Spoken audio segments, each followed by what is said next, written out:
are you a Christian? Yes. Okay. So you're saying that, are you Catholic or Protestant? I'm just a follower of Jesus. I don't care about denominations. And what do you think about other religions? I believe that religions that lead away from Christ are false, and religions, as in different Christian churches, are true if they lead us to Christ. Okay. Any other questions? No, that's it. Okay. I have a question. Yeah, go on. So I am an atheist, Okay. but I'm very curious about religion and I'm very open to it. Sure.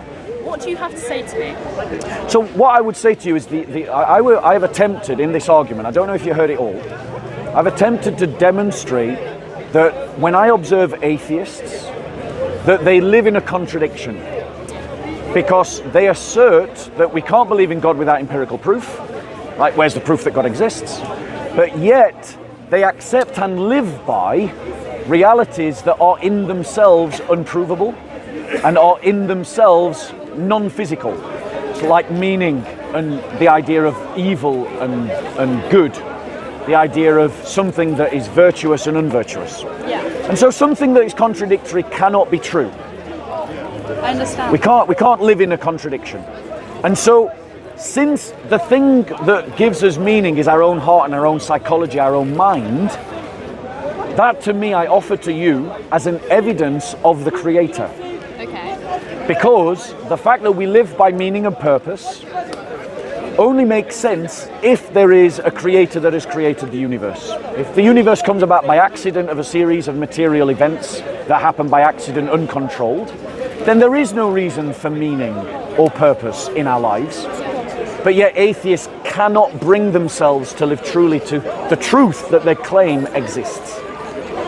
So that's what I would say to you. Thank you. What's your name, sister? Joey. Nice to meet you, Joey. My name's Bob, and yours? Christian. Christian. I just have two Yeah, more questions, yeah, of course, right? please. What do you believe about the theory that God created the Big Bang?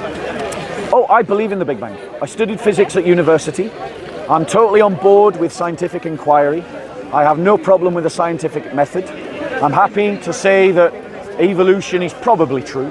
And I'm happy to say that the Big Bang happened, but most people don't really understand what the Big Bang is. It was actually a Catholic priest that first posited the idea of the Big Bang. And Christians have been fundamental in contributing to the development of modern science. And it actually emerged out of a Christian milieu where the natural philosophers saw themselves drawing closer to God through their inquiry into the natural world and thinking God's thoughts after him. And they saw it as a spiritual exercise to become closer to God. And your next question? And my next question was, I have this theory, because I think, so you know about the paranormal and everything. I feel like if you are a good Christian, then you'll go to heaven. Yeah. But hell isn't actually a place, it's just a state of being without God. So you are stuck to the earth. Almost. Okay, so as a Christian, I actually believe something that synergizes quite well with what you've just said. Not completely, but quite well. In that we understand those that go to hell are those that have placed themselves outside of the mercy of God and outside of the presence of God. You know, it's like you love someone, but they refuse any of the help that you want to give them because they don't love you back. And so they've made themselves unavailable to the kindnesses that you would like to give them. And that's something we can experience as humans. When people go to hell, it's because they've placed themselves outside of the mercy of God. And so it is a state of being that is in the absence of God's presence. But where we part company, your description and my description, is I would say hell is a real place, the flames of hell are real, and that people burn in hell until their sins are burnt up and they with them are burnt up. So you believe in the atonement, no matter how much you have sinned, you will always eventually atone for your sins and eventually end up in heaven because God is omnibenevolent? No. I believe that as a Christian, that those that are in Christ, and it's not based upon them being good by doing lots of good things. Of course, because it's belief, not just good deeds. It's this idea that we have entered into Christ, and Christ is the source of eternal life. And by our union, our mystical, spiritual union with Christ, we are at one atonement, at one-ment. We are at one with all Christ is, and we receive of the energies of Christ. Like if I stuck a sword in a fire and left it there for 8 hours and pulled it out, the sword would give off light, heat, and burn. But it's still a sword. And so those that are in Christ receive the energies of Christ, and one of those energies is eternal life.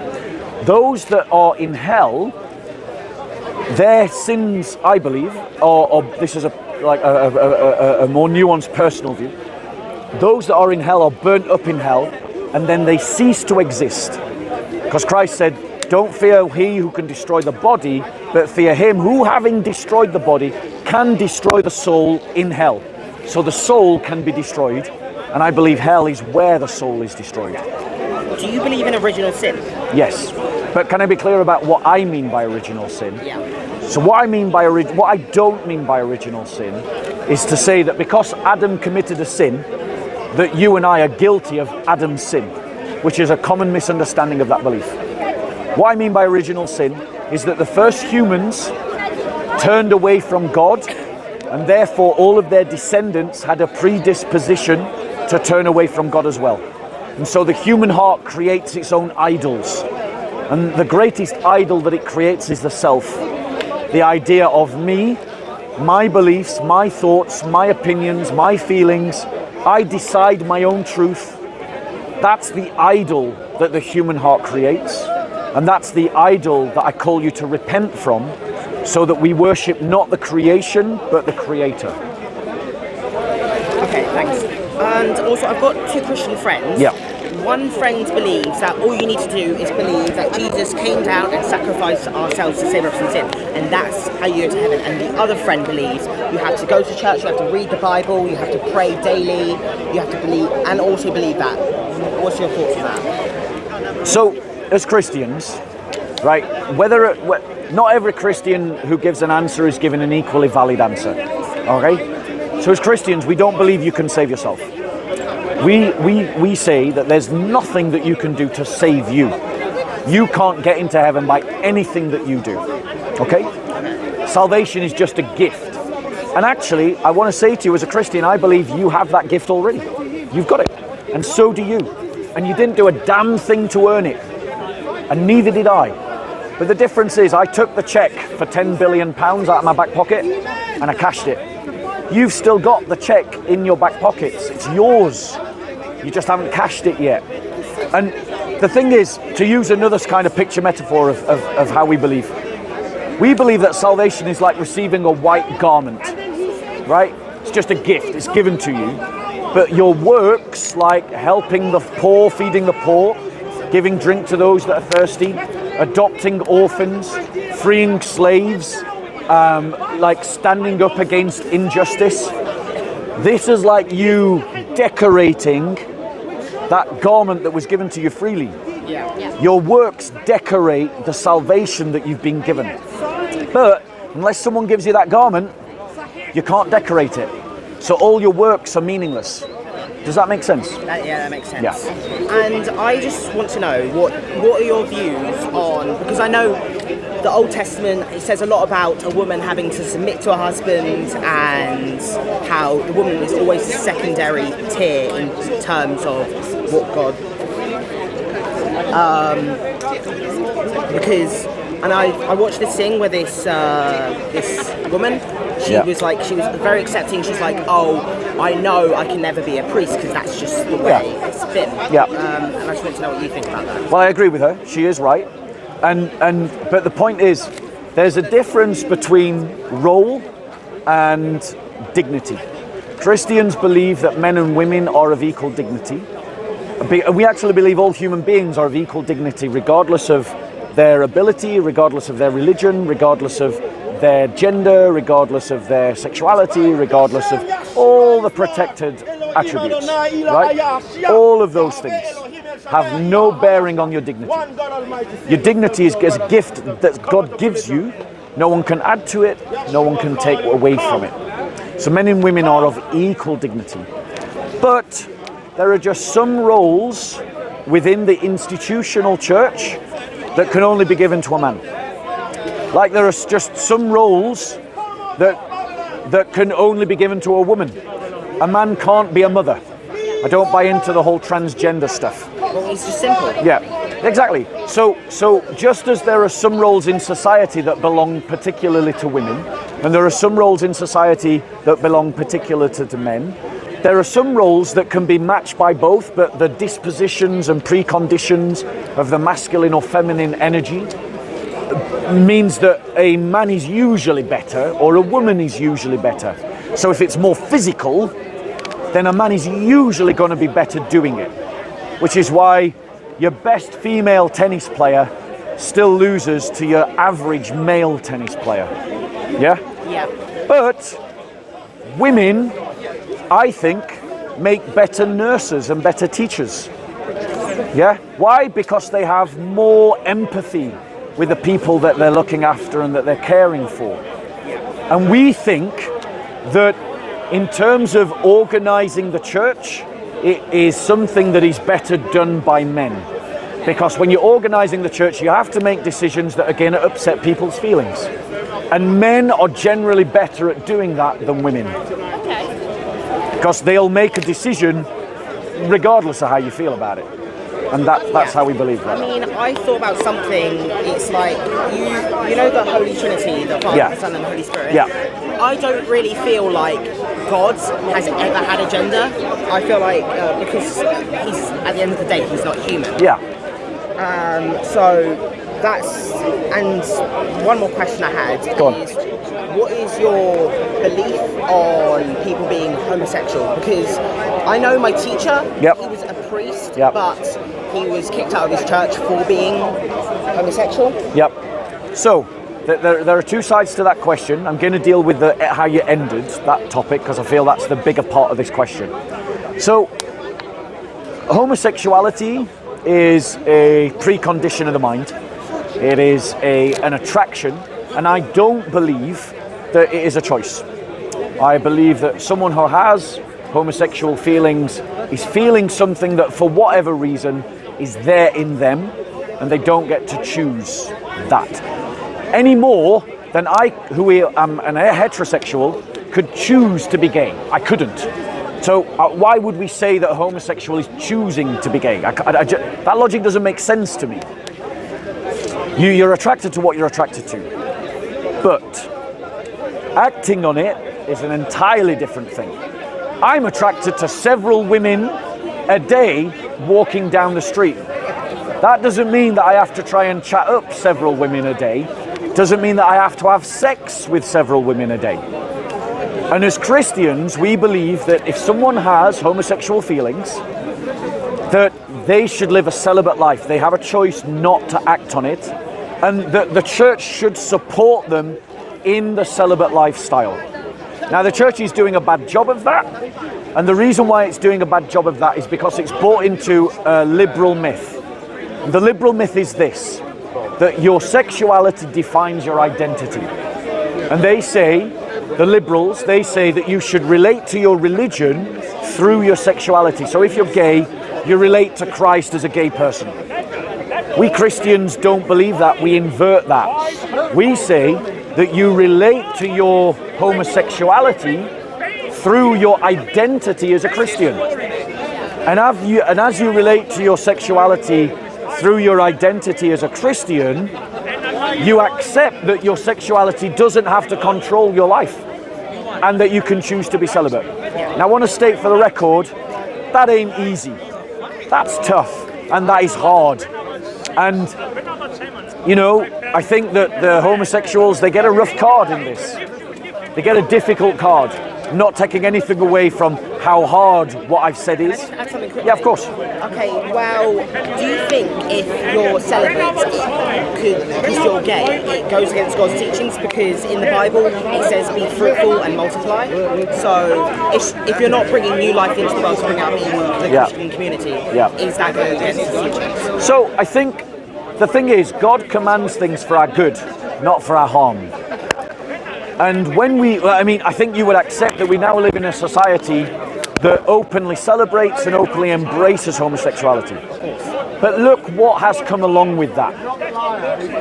In pride marches, we see sexual shows being given to small children, where men reenact sexual acts almost butt naked in front of little children.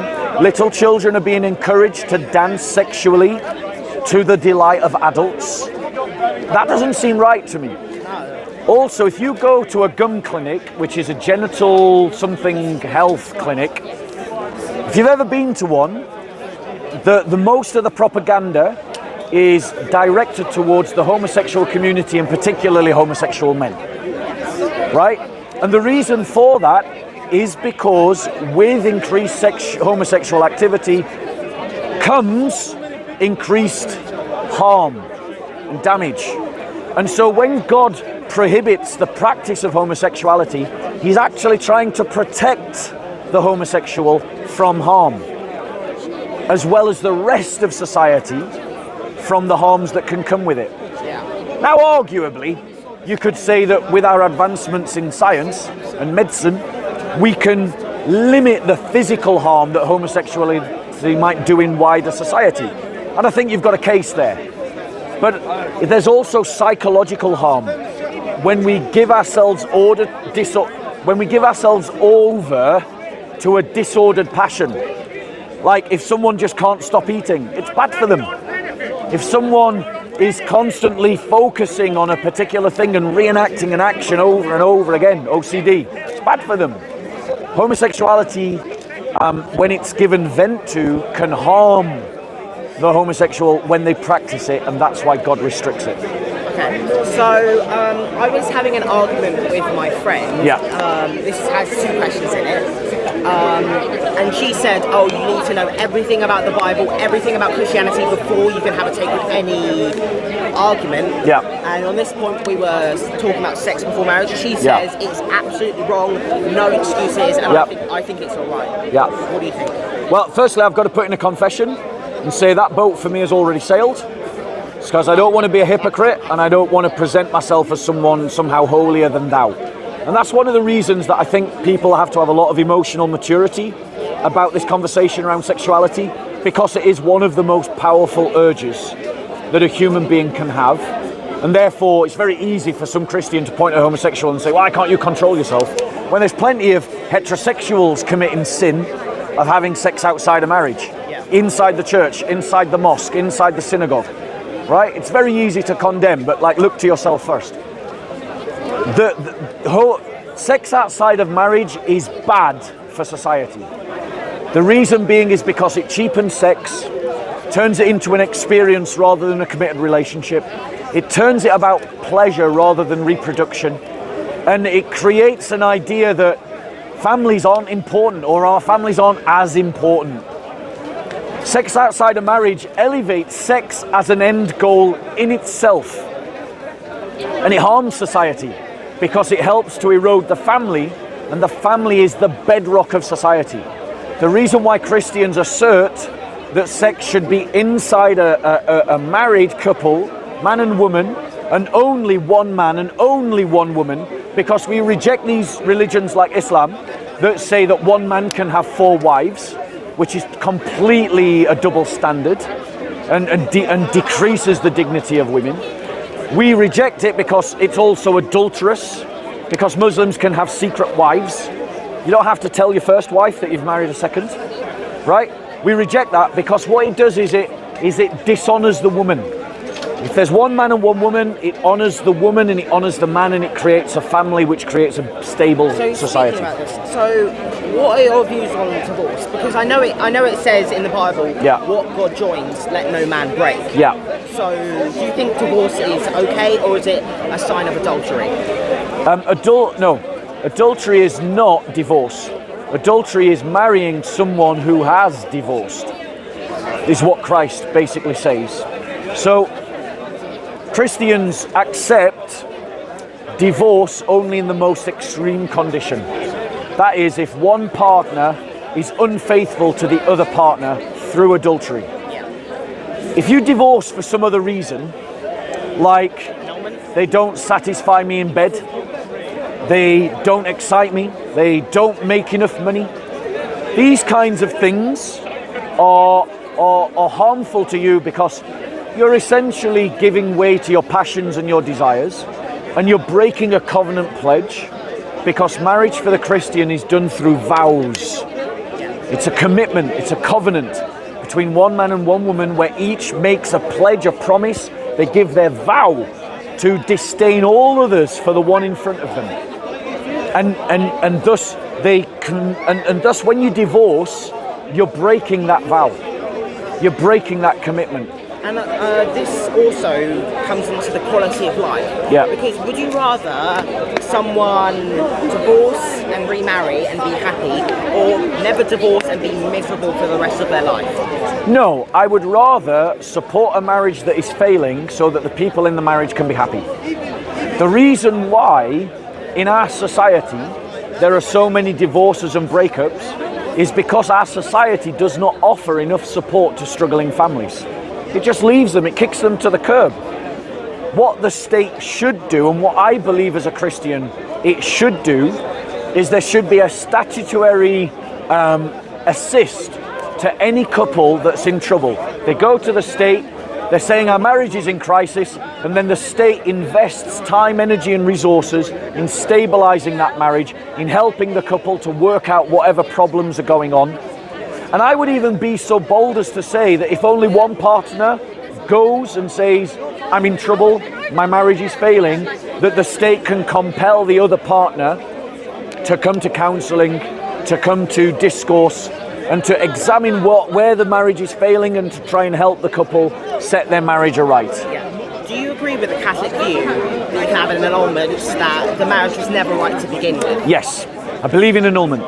I believe that if someone marries under a false pretense, so let's just imagine, like, Arranged marriage. No. Let's just imagine person A is going to marry person B because person A believes that person B is a Christian, and then after the marriage, they find out that person B was lying all along and he's actually a Buddhist. Because the marriage, the covenant, was grounded on a lie, the marriage never existed. Also, Christians believe that, say you're in a couplet, right? You're in a loving relationship with a guy, right? And you become a Christian. And then he says to you, because I am not a Christian, but you are a Christian, I'm going to leave you. You have committed no sin. Even though the marriage has ended and dissolved, it's not on you. And that's what the Bible teaches. So, it's only in the most extreme circumstances that we would accept the dissolution of a marriage. So if adultery is committed, is that a viable reason for divorce? Yes. Okay. And my last question is, I know it's a bit controversial in America at the moment. Do you think abortion is a right? No. I believe abortion is murder. And the reason why I believe abortion is murder is because when an egg is conceived inside the mother's womb, it is genetically unique from either of its parents, has a unique genetic code. Even if it was created through rape or... Even if it was created through rape. I mean, there is a separate crime there that should be punished. The rapist should be punished, and the victim of rape should be supported because she's the victim of a terrible crime. But the child has not done anything. The child is a unique individual, and it's a human life at the earliest possible stage of life.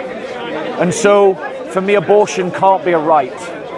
Abortion always has to be wrong, because we shouldn't live in a society in which we sacrifice one kind of human because it's an inconvenience, you know? I have a lot to say into that, like, as a woman. Sure, yeah, of course. Go for it. Like, I mean it with absolute respect. Yeah, I believe you. When abortion occurs, usually the cells of the infant inside a woman's stomach are at the same rate at which a cancer cell can be in other people. Yeah. And it's so similar that those cells between a fetus and a cancer cell are almost identical. Chemotherapy is okay because it's saving someone's life, but the cells are exactly the same as the stage of abortion. So what's the difference in that? Because you're still killing cells. So the difference of our perspective is down to the fact that as Christians, we don't accept that it is just a bunch of cells. A cancer is a mutation of your own cells in your body against your body. But an embryo is not a cancer trying to kill your body. It is a bunch of cells at this early stage that we're talking about that is unique and independent from your body, that your body is supporting, that your body is nourishing. And left to its own devices, those cells are going to grow up into a human being like me and you. And so to interrupt that continuum is not the same as interrupting the continuum of cancer cells. Even though they may look similar, even though they may have some similar properties, the reality is that the cells of an embryo are not genetically wired solely to the mother, but also to the father. And also its purpose is very different. And what it will do will be very different from, say, the cells of a cancer cell. And so this is I would say, it's a failed argument, because when we kill cancer, we're killing our own cells that are, as it were, mutating against us. When we kill an embryo, we're killing something that, in most cases, we've chosen to have the possibility of creating, and that child is just at its earliest stage. I have another thing. Yeah. So I'm a teacher. Yeah. I work with early years children, disabled a lot. Yeah. I work alongside social workers. I Yeah. work alongside people in churches. I work alongside loads of families. Yeah. And working with young children, I see a lot. Yeah, I'm sure you do. I see families that don't have enough money to support their children. Yeah. I see single mothers who are struggling deeply. Yeah. And I'm sure many, many women in the world, not just that I've seen, have had those children with unsuitable conditions. Yeah. Because they don't believe in abortion, or Yeah. the people around them force them to have that child. Yes. But even though they're bringing a child into the world, which is good, it's natural, it should happen, they're also bringing the child into an unsuitable condition that isn't supporting them, with no food, potentially no water, potentially illness, Yeah. potentially abuse. Yeah. Yes, abortion, to you, it's bad. It's not good because it's killing a life. But if you were to bring a child into the world in unsuitable conditions that are so unsuitable that it could potentially kill that child, and the parent knew that beforehand when they were pregnant, what's the difference? Surely you'd want to stop that child from harm before they were born. Yeah. So the difference is between the accident and the intention. Yeah. So I don't know if you know about leukemia treatment, but leukemia treatment is almost as bad as the disease. Yes. Like, literally the treatment kills some people. Yes, it does. Yeah? Because it's just so brutal on the body. But when we give people leukemia treatment, we're not trying to kill them. No. It is an accident of the treatment. And so if you choose to bring a life into this world, but the conditions are not suitable to support that life, you haven't chosen to kill the child. It is an accident of the choice that you had to try and bring the child into the world and support and love the child that has led to the child's death, but it's an accident, not an intention. So if I was to have a child and I had no money, I was homeless, Yeah. I couldn't feed myself, let Yeah. alone a child or an animal, and I knew that if I had a child, it would either die or have a bad life, Yeah. and I knew that I wouldn't want to put that on another person, Yeah. but I still chose to have that child and bring the bad onto them. Well, the thing is, your moral responsibility there is I would say that our moral responsibility is to be pro-life. Pro-life in all of its forms, and pro-life also means being against poverty. Like, I am not in favour of just saying to women, don't abort your children, great, now go and live in poverty. I believe that if I am going to say to a woman that you should have your child, then in the next breath, I have to say to the rest of society, this woman has chosen to have a child, we need to support her. Yes. And we need to do that firstly by strengthening and helping the family to be a solid unit into which that child can be grown, and providing support to families and providing a safety net to those women that find themselves in extreme poverty where abortion could be possible. And do you believe that there is a problem with that in society right now? Yeah, I think that it is a weakness of the pro-life movement, that it emphasizes always the argument about like women should not abort their children, but doesn't complement that argument with the auxiliary argument, which is also necessary, that we shouldn't, and they should advocate for a society in which women can support their children. And I think these two things go together. If you're going to argue one, you've got to argue for the other. Okay. But whatever circumstances may or may not exist, we can't use those circumstances to justify murder of children. So I don't know if you know, but recently a woman has been sentenced to prison this week because she had a late-term abortion at 32 weeks, in which she basically poisoned her child. And she'd been sentenced to 2 years in prison. And what I was really shocked by was that you had all these elite celebrity figures that were feeling sympathetic for the woman that had just poisoned her child. A viable human being that could have been born outside of the womb, because there are children born before 32 weeks. There are children born at 30 weeks. I think the earliest is 24 weeks. I might be wrong, I'm not entirely sure. I think it's 28. 28 weeks. Okay, we'll just go with 28 weeks. That means there's no doubt about it, that woman murdered her child. But everyone else was going, oh, that poor woman. Oh, it's horrible that they sent her to prison. Myra, if someone else had poisoned a child outside of the womb, they would have called her a monster. So why aren't they calling this woman a monster that poisoned a child that could have been born? I just want to say, even though I probably already know the answer, do you believe in sanctity of life compared to the quality of life? Yes, sanctity of life is more important to me than quality of life. And so, what does that make your views on euthanasia? I don't believe or agree with the euthanasia. I think that we need to create a society in which we try to support people to have good deaths. Euthanasia literally means good death. What about inactive euthanasia? Well, let me finish this. So I believe that we need to reincorporate an understanding of death as part of the story of life. What we've done in our society, we've disconnected these two things. So death is this thing that we just stick away in a cupboard, we never think about, we try to live a full life, and then when life becomes unbearable, we talk about killing people, allowing people to be murdered. But actually, what we should do is create a culture in which people can understand the own ending of their life, in which they understand that when their life story is over, they can no longer do the thing that gave their life meaning, that they accept death. And I think we need to create a society in which people accept death, rather than create a situation where we try to keep people alive beyond any sense of their own story. But if we create that culture, there will be no need for euthanasia, in the sense of injecting people with poison. Because when that 80-year-old gets cancer and says to himself, well, I've seen my grandchildren, I'm 80 years old, like, he accepts the death that God has given him.